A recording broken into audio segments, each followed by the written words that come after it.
manusia. Manajemen proyek hampir selalu melakukan perubahan dalam pengambilan keputusan dan kadang-kadang yang sering tidak ada yang lebih disukai. Kemudian pendekatan terstruktur itu memudahkan berbagai hal dalam membuat segalanya menjadi lebih mudah. Dan terkadang perencanaan justru mengekang tim proyek. Jadi rencana sepatutnya menjadi sebuah batu pahat yang siap dibentuk. Bila perlu, kita lakukan perubahan. Semua proyek memiliki elemen yang dapat menjadi sebuah risiko. Baik Bapak-bapak sekalian, saya meminta Bapak-bapak untuk menuliskan di chatroom, kira-kira resiko apa saja yang bisa terjadi dalam sebuah proyek. Saya ulangi, Bapak-bapak masing-masing menuliskan di chatroom kira-kira apa saja resiko yang bisa terjadi di dalam sebuah proyek. Monggo, saya tunggu. Apa ada pertanyaan tentang respon pertama ini?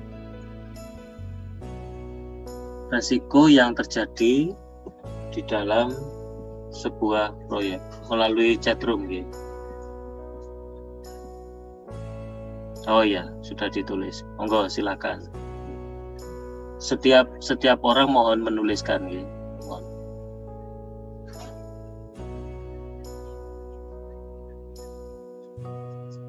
Monggo, saya tunggu.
Baik Bapak-bapak sekalian, jadi beberapa resiko yang Bapak-bapak tuliskan ini sudah mungkin belum semua menuliskan nih, tapi tidak apa-apa. Oke. Ya, mohon maaf di belakang saya ada gangguan juga. Apakah suara saya masih terdengar nih? Halo? Masih Bapak, masih terdengar. Iya. Jadi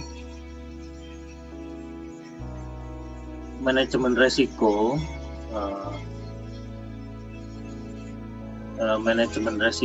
jadi dalam sebuah rencana yang sematang apapun pasti ada yang tidak bisa kita kendalikan. Nah, ini contoh kasus yang saya alami sendiri sebetulnya ya. Jadi resiko itu kadang diterima oleh orang lain ya, orang lain. Dalam hal ini orang lain itu di kasus Lapindo ini saya posisinya sebagai korban. Pada waktu itu ketika semburan terjadi, saya paham perusahaan itu maju beresiko, mundur juga beresiko. Jadi maju ngebor terus itu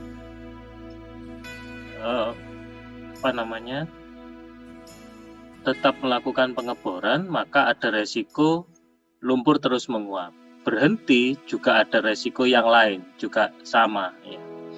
Kemudian tidak mungkin kita bisa menghilangkan resiko sama sekali ya.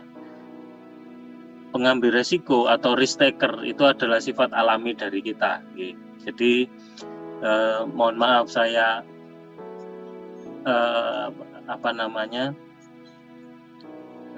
kita bisa melihat contoh nggih Bapak-bapak ketika masyarakat kita berkendara di jalan raya nggih. Jadi itu ada beberapa resiko yang ini.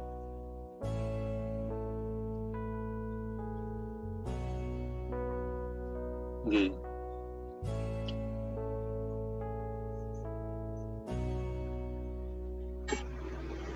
Ya, jadi dalam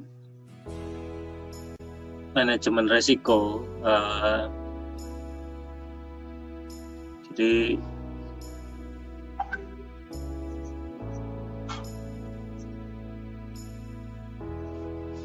manajemen resiko itu ada beberapa istilah yang kita kita harus pahami. Jadi risiko itu peluang terjadinya konsekuensi yang tidak diinginkan ya. Kemudian isu informasi itu adalah saat resiko itu terjadi ya. Respon yang tepat itu kadang-kadang sering kita lambat untuk melakukan. Jadi tadi misalnya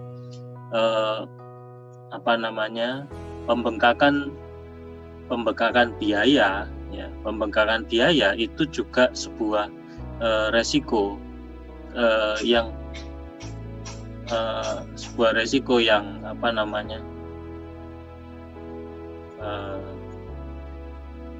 jadi pembengkakan biaya itu kadang-kadang terjadi karena terlambatnya antisipasi ya. Antisipasi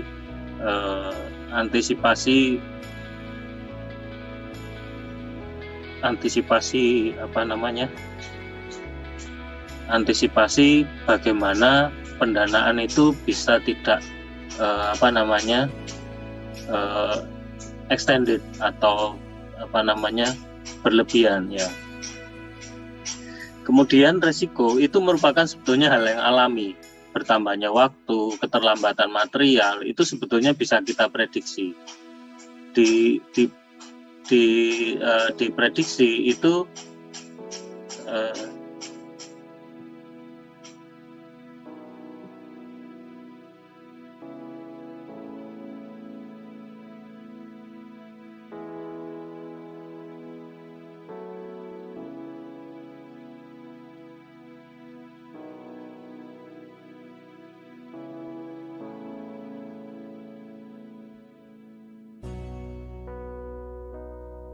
mohon maaf bapak-bapak ya, ini di sebelah juga kuliah maintenance ini ya.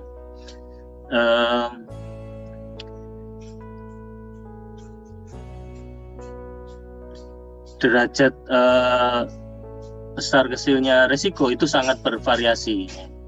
Nah, yang perlu kita cermati adalah risiko apa saja yang dapat terjadi, kemudian berapa besarnya peluang terjadinya risiko tersebut, dampak apa yang bisa ditimbulkan bila benar-benar terjadi, dan apa saja yang bisa dilakukan untuk meminimalkan terjadinya risiko. Baik bapak-bapak,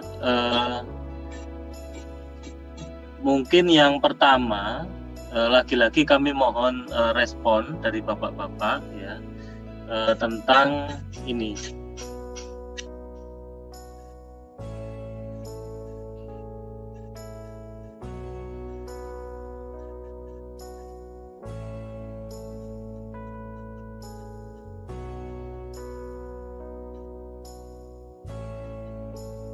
Bentar, ya.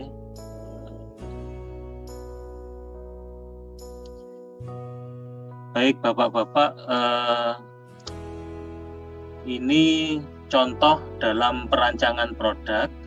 Kami mohon bapak-bapak untuk bisa mengidentifikasi hal-hal yang di luar ini. Sekali lagi saya tunggu di chatroom ya. Saya mohon izin sebentar. Apakah ada pertanyaan atau konfirmasi Bapak? Jadi studi kasusnya adalah produk. Studi kasusnya adalah perancangan produk.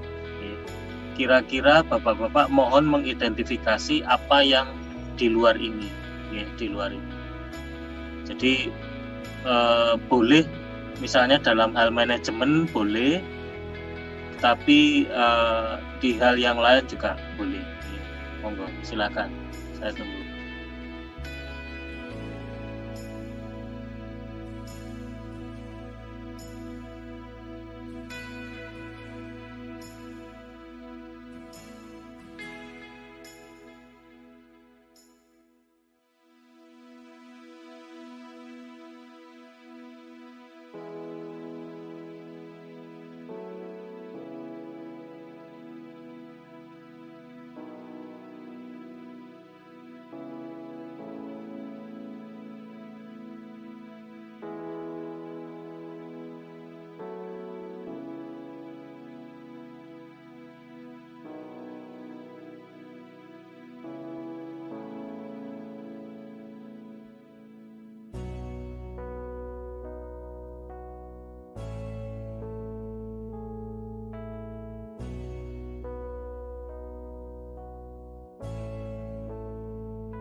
Baik Bapak-bapak, mohon maaf atas jedanya.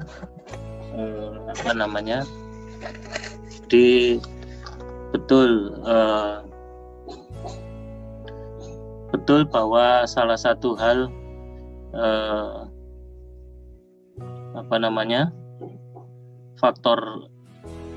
faktor teknis, betul. Apakah teknologi yang digunakan aman? Oke. Lingkungan kerja, apakah lingkungan kerja memenuhi SOP keamanan? Betul. Jadi Bapak-bapak telah berhasil mengidentifikasi beberapa contoh di dalam produk development project.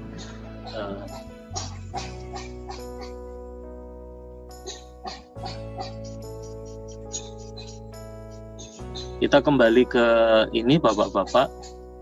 Jadi yang jelas bahwa konsekuensi dari risiko itu terbatasnya waktu untuk memperbaiki masalah, ya.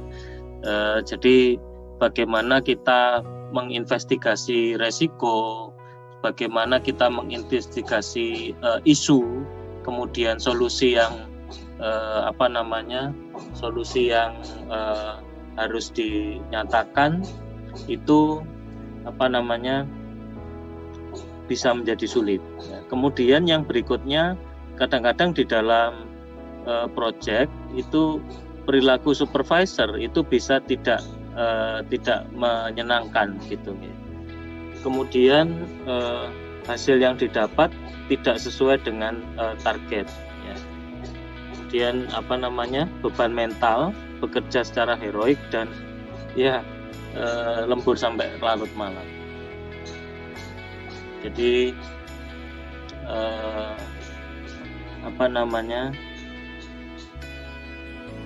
bekerja secara heroik ini sebetulnya khas sebuah proyek ya Bapak-bapak. Jadi ketika kita menghadapi lembur, maka kita berjuang sedemikian rupa agar bisa selesai ya. Sampai sebetulnya saya ingat, mungkin kalau di Bapak-bapak lain ya, sikap prajurit ya harus kuat sampai till the end ya. Kalau di lingkungan kami misalnya, mohon maaf, mengerjakan proyek itu kadang-kadang bisa kita hitung saya mengerjakan proyek di mana dikejar-kejar waktu, deadline, kemudian dikejar-kejar harus menyelesaikan, sampai guyonan kami itu, wah ini kalau kita meroyek 3 bulan itu bisa mengurangi umur hidup kita 3 tahun, begitu Bapak-bapak guyonannya. Kenapa kok bisa 3 tahun? Ya ini tadi, karena beban mentalnya itu lebih luar biasa. Mungkin saya harus mengenalkan apa sih proyek kalau di kampus ya. Proyek kalau di kampus itu misalnya kalau kami harus mengerjakan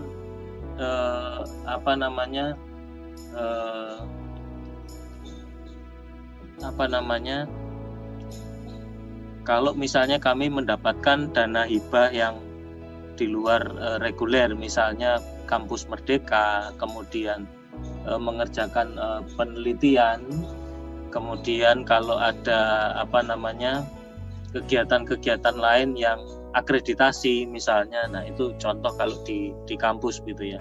Mungkin juga akan dialami juga oleh STTHL dalam hal ini sebagai lembaga. Kemudian yang di kanan ini Bapak-bapak, bahwa prediksi resiko itu bisa sangat tergantung dari pengalaman ya. Pengalaman termasuk para supervisor atau kalau kita bilang di proyek itu mandor, begitu ya Bapak-bapak.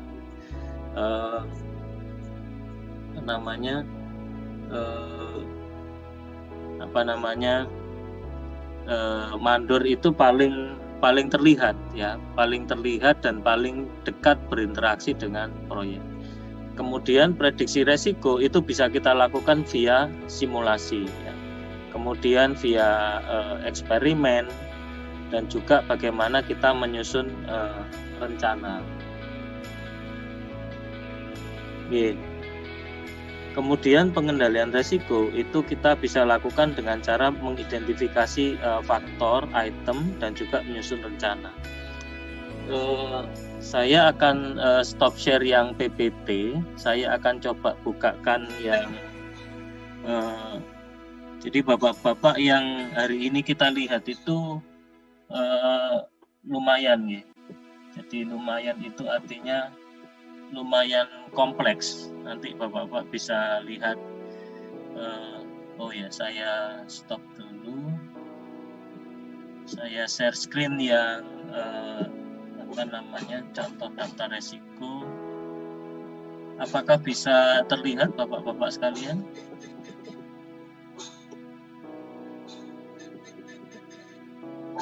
Pak Febri, bisa terlihat Excel-nya ini, Pak? Environmental risk, external risk. Oh, Bapak. Ya. Oke. Jadi ini bapak-bapak yang lebih komplit yang tadi bapak-bapak coba lakukan, ya. Coba lakukan ini ada environmental risk, external risk, design risk, engineering service risk. Ini sudah komplit, bapak-bapak bisa menggunakan. Nah, kalau ini saya pindah, apakah Excel-nya sudah berpindah filenya? Belum, masih yang tadi. Belum, Pak. Masih yang tadi. Kenapa, Pak? Masih yang tadi, Pak. Oh, masih yang tadi, sebentar.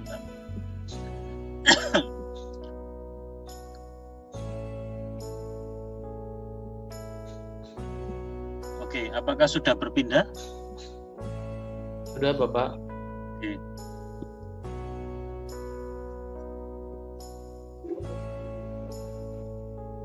Oke, baik. Kita lihat, jadi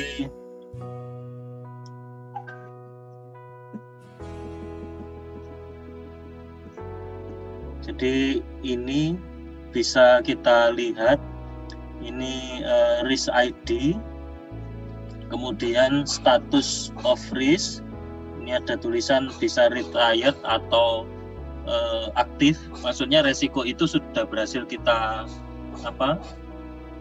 padamkan atau belum, ya. Kemudian opportunity atau threat, ya, apakah itu merupakan positif maupun negatif bagi kita, dan banyak lagi yang lain, ya. Nanti mohon bapak-bapak bisa cek satu-satu, ya. bisa bisa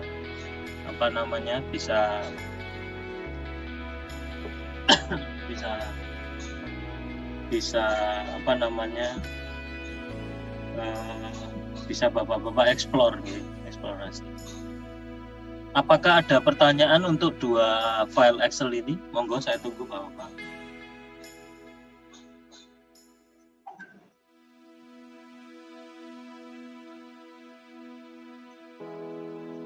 Mohon izin Bapak dosen, kami izin menyampaikan untuk waktu Zoom-nya terbatas mungkin. Jadi ini tinggal 2 menit. Jika diperkenankan nanti kami share link ulang mungkin Bapak. Oke. Atau ini kita stop dulu, terus monggo Pak di-share lagi nggih linknya. Siap mungkin Bapak dosen. Siap. Kami mohon izin.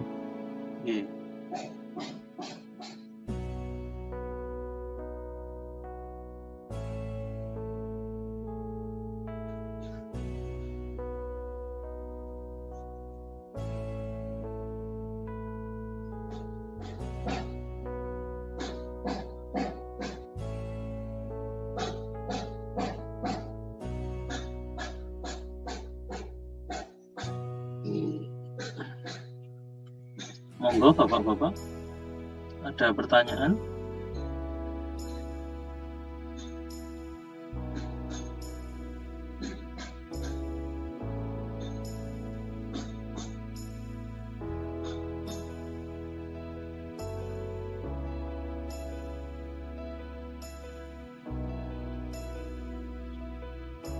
Baik, kalau tidak ada pertanyaan nanti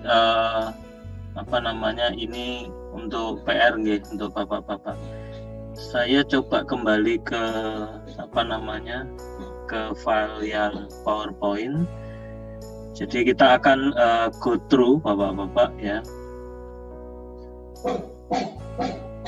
Jadi ini prediksi resiko sudah kita lakukan. Nah, kemudian yang penting adalah ini Bapak-bapak. Jadi resiko itu biasanya semakin lebih tinggi di awal.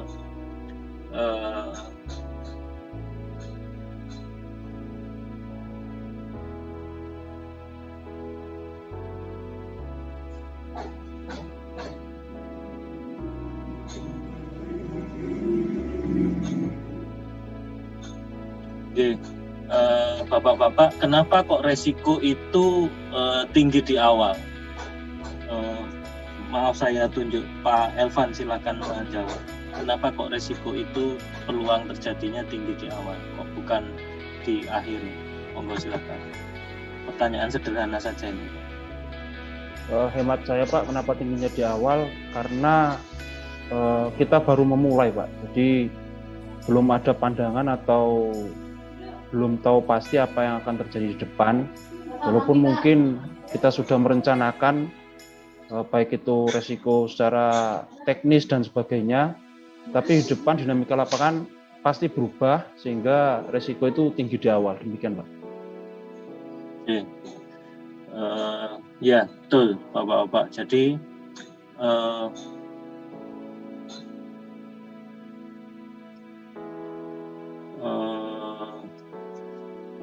betul bahwa peluang terjadinya resiko memang berada di awal itu semakin tinggi ya, semakin tinggi. Tinggi artinya karena di awal itu banyak sekali kemungkinan kita bisa menuju A, menuju B, menuju C dan sebagainya. Begitu semakin proyek itu semakin semakin selesai, BC-nya sudah kelihatan. Jadi tinggal C itu C1, C2, C3, C4. Itu kenapa kok resikonya ada besar di awal. Nah, ini Bapak-bapak tahapan kita melakukan proses manajemen resiko. Proses manajemen resiko artinya yang pertama kita harus melakukan identifikasi resiko.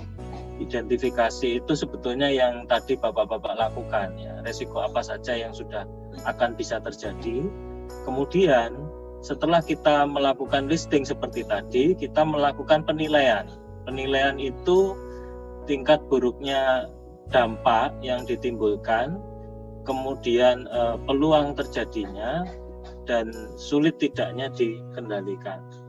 Setelah dinilai, maka kita menyusun respon terhadap resiko tersebut.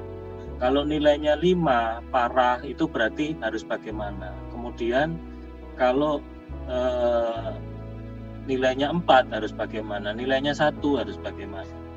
Kemudian yang terakhir adalah mengendalikan respon terhadap resiko yang ada. Oke.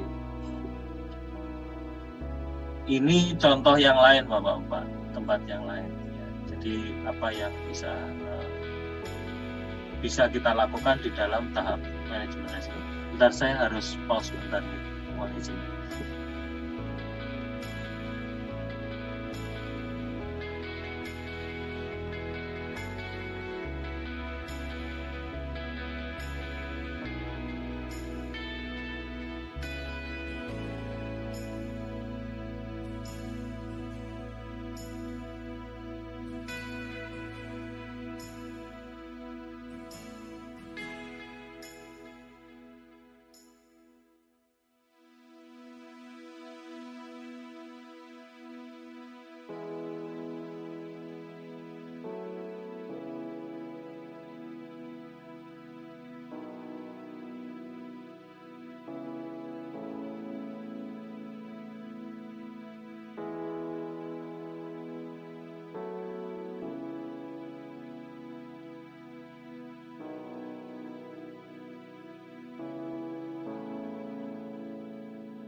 Nggih.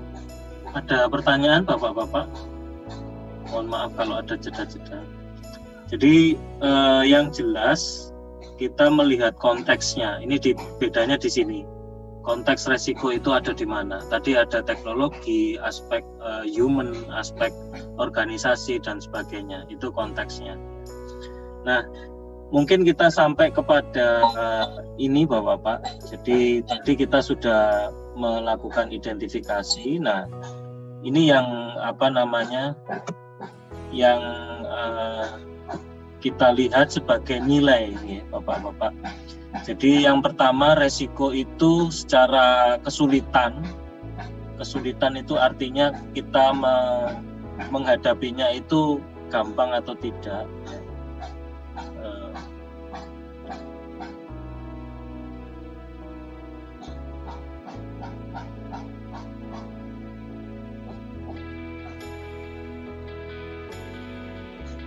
Jadi yang jelas yang pertama very low sampai very high. Ya, very high itu artinya kita sangat sulit untuk menghadapinya. Ya. Maaf, saya salah. Ini adalah bagaimana kita cara menangkap dari resiko yang ada ini, tingkat sulitnya. Kemudian yang kedua adalah tingkatan dampak resiko dapat dibagi menjadi mulai dari katastrofik sampai negligible. Negligible itu artinya bisa diabaikan. Sedangkan untuk tingkat keseringan terjadi itu mulai dari sangat sering sampai hampir tidak pernah. Nah, ini sangat sering bisa Bapak-bapak berikan nilai 5, yang hampir tidak pernah bisa diberikan nilai 1.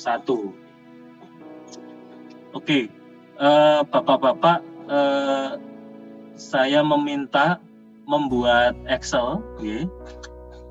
Bapak-bapak tentukan 5 resiko saja, 5 resiko. Kemudian Bapak-bapak beri nilai tingkatan difficulty-nya berapa, tingkatan resikonya berapa, occasion-nya berapa.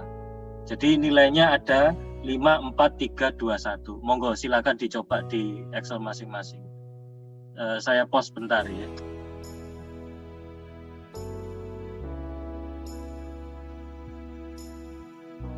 Halo. Nggih. Ngapunten. Mungkin Bapak. Nggih. Untuk kami pertama contohkan adalah kecelakaan kerja yang umumnya terjadi. Kami untuk difficult-nya kami di 3, Ya. lalu dampak risikonya kami beri 4 karena serius.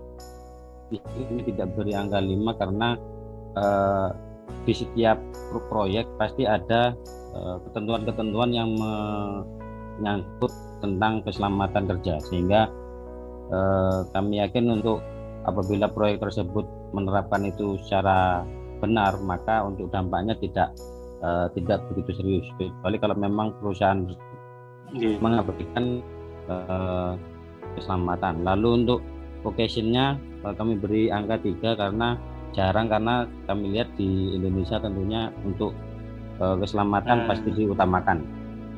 Lalu yang kedua untuk bencana alam, untuk difficulty-nya kami beri angka 2 atau low. Lalu untuk tingkat dampaknya besar karena alam tidak bisa dikendalikan oleh manusia, sehingga kami beri untuk dampaknya adalah gawat. Lalu untuk keseringannya kami nilai sangat jarang karena proyek apabila akan dibuat selalu mempertimbangkan di mana posisi proyek tersebut akan dibangun, apakah aman ataukah itu berisiko, sehingga apabila berisiko proyek tersebut tidak akan dialokasikan di tempat tersebut. Lalu yang ketiga adalah kekurangan dana. Untuk difficulty-nya kami beri angka 1, sangat rendah. Lalu untuk dampak risikonya 3 karena dapat ditolerir, karena setiap proyek pasti masalah utama kekurangan dana, karena apa yang kita planning tidak mungkin tepat 100%, bahkan akan ada pembengkakan biaya. Lalu untuk occasion-nya kami beri 4, sering, karena memang kebanyakan proyek masalah utamanya adalah kekurangan dana. Lalu kemunduran waktu hampir sama dengan kekurangan dana, karena setiap proyek kendalanya pasti kemunduran waktu, kekurangan dana, dan juga kekurangan bahan juga Pak. Tetapi untuk kekurangan bahan untuk diskusikan kami 2, lalu untuk occasionnya 3, karena kami beri 3 yaitu jarang, karena kekurangan bahan itu pasti mengikuti kekurangan dananya Pak. Apabila dana cukup maka tidak akan kekurangan bahan, kecuali bahan tersebut produksi massal atau limited. Demikian Bapak. Oke, Bapak mohon dibantu di kolom G ditambahkan Pak S kali O kali D, enggak kolom G sebelahnya aja. S kali O kali D Oke. Terus dikalikan Pak, 3-3-nya Pak, yang DEF dikalikan, jadi sama dengan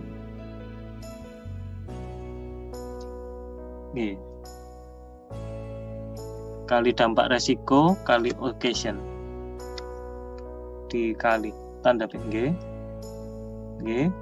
Terus satu lagi, iya, di enter Pak, ya, di copy ke bawahnya Pak.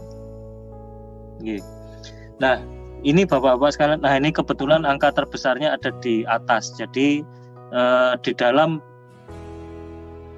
pengendalian resiko itu kita bisa mendasarkan pada ini SOD, ya, severity, occasion, dan detection. Severity, jadi mungkin di atasnya dampak resiko bisa diberi S Pak, S, di atasnya dampak resiko S, nah ditulis saja S, ya, jadi ya enter Pak. Jadi dampak resiko itu severity, ya. Nah, ini salah satu contoh merankingkan. Nah, untuk mendapatkan kurva nomor berapa nih? 16, kurva di page 16. Apakah saya bisa minta bantuan Bapak untuk ini difficulty, likelihood itu sama dengan difficulty, kemudian dampak resiko yang di X-nya Pak, bisa dibuatkan petanya Pak kira-kira, mohon dibantu. Untuk bagaimana jadi? Untuk dibuat grafiknya Pak? Nggih. Gini aja supaya mudah Pak ya, supaya mudah. Coba Bapak tulis di apa namanya, di B9 Pak, B9, okay. 5, angka 5, terus ke bawah Pak, 4, 3, 2, 1, 4, 3, 2, 1, okay. Terus di C14, maaf saya pandu Pak ya, enggak apa-apa ya. Yep, C14, 1, C14 Pak, okay, 1, terus ke kanan, 2, 3, 4, 5. G. Bapak mohon diberi warna mirip dengan peta resiko Pak, hijau, kuning, merahnya Pak, diberi warna seperti oh, angka satunya jangan diikutkan Pak, ya. Kebablasan.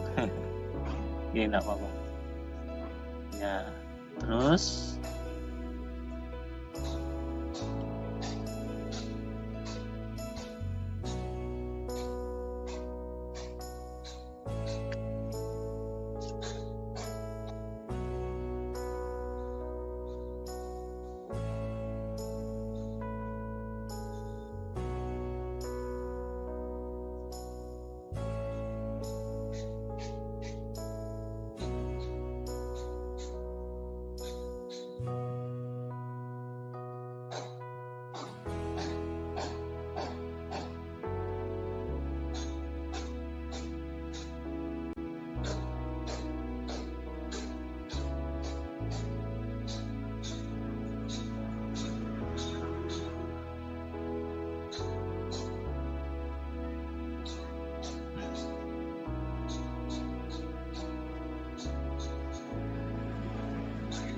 Bapak.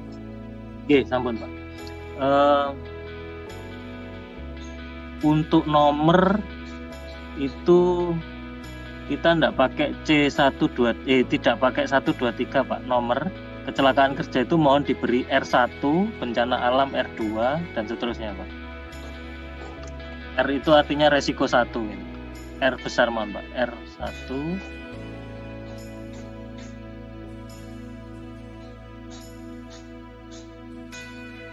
Iya. Oke. Nah, Bapak sekarang petakan R1 ada di mana. Jadi yang sumbu lurus itu difficulty, yang bawah dampak.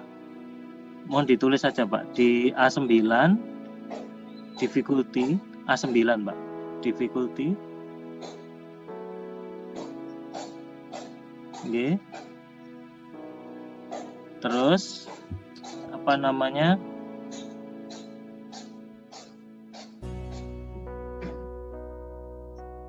Kemudian yang bawah di C15 betul.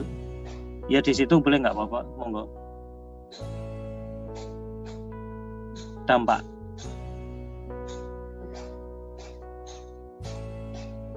Kemudian mohon Bapak taruh R1 ada di mana, R2 di mana, R5 ada di mana di peta ini.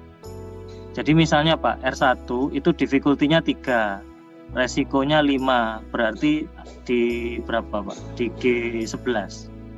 Ditulis di G11 itu R1 Pak. Nah, monggo dilanjutkan.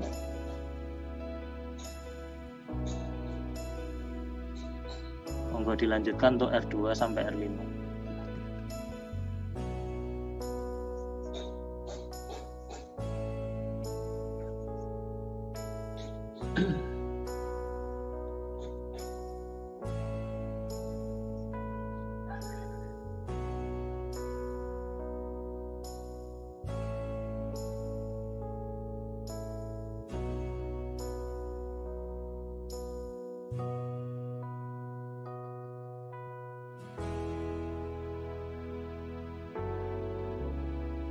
Begini Bapak.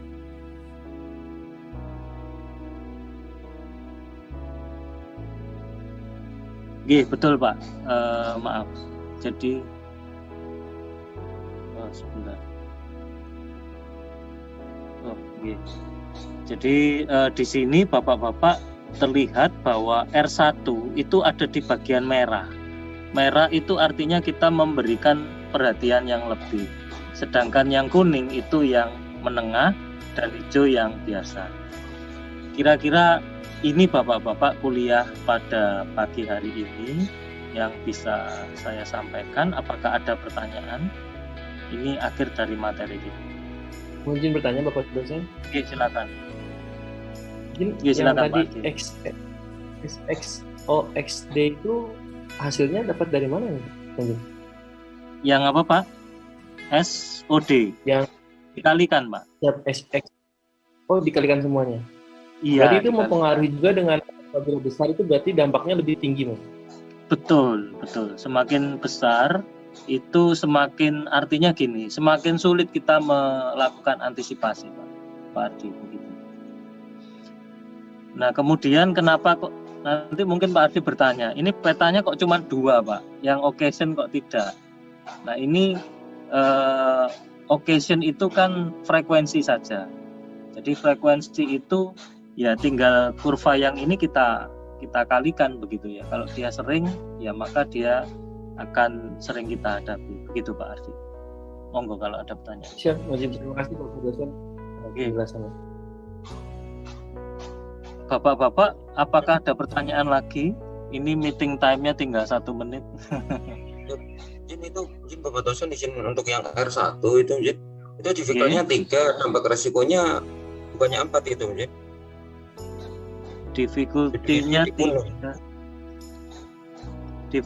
3, dampak resikonya 4, betul nggih, R1 di merah, betul Pak. Oh 4, maaf, di sebelahnya, iya maaf saya keliru, di kuning. Nggih, di situ Pak. Nggih, terima kasih pembetulan. Monggo kalau ada pertanyaan lagi. Mohon izin Bapak, sedikit menyimpulkan Pak, berarti ini lebih subjektif oleh kepala proyek itu Pak ya? Betul, dengan menghimpun informasi dari berbagai sumber Pak, tentunya. Oh, siap. Nggih. Siap Pak. Nggih. Ada lagi? Atau bolehkah kuliahnya diakhiri Bapak-bapak?